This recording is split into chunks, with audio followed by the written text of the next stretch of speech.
Di sebuah desa kecil yang dikelilingi hutan lebat, terdapat sebuah lubang besar yang disebut lubang gelap oleh penduduk setempat. Lubang itu tidak pernah mengering, meskipun hujan jarang turun. Airnya hitam pekat, seperti cermin yang memantulkan kegelapan. Konon, lubang itu adalah tempat terkutuk yang dihuni oleh sesuatu yang tak pernah ingin dilihat manusia.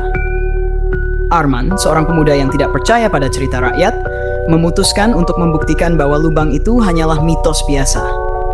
Suatu malam, ia pergi ke sana sendirian dengan membawa senter dan tali panjang. Ia berniat turun ke dalam lubang untuk melihat apa yang sebenarnya ada di bawahnya. Begitu ia mendekati tepi lubang, udara di sekitarnya terasa dingin dan suara hutan mendadak lenyap. Arman menyalakan senternya dan mencoba melihat ke dalam, tetapi cahaya senternya seolah-olah ditelan oleh kegelapan.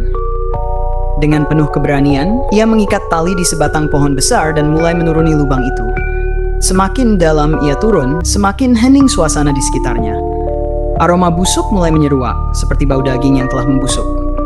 Tiba-tiba ia mendengar suara samar dari bawah. Suara itu seperti bisikan yang saling bertumpuk, memanggil namanya dengan nada yang tidak wajar.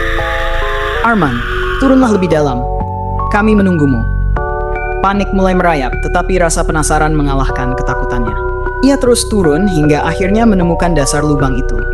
Namun, apa yang ia lihat membuat tubuhnya membeku.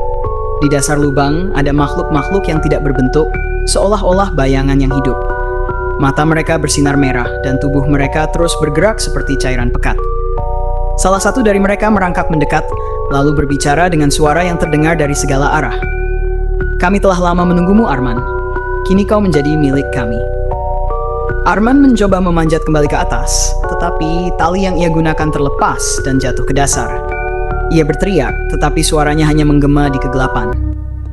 Makhluk-makhluk itu menyelimuti tubuhnya, menariknya semakin dalam ke dalam lubang, hingga ia lenyap tanpa jejak.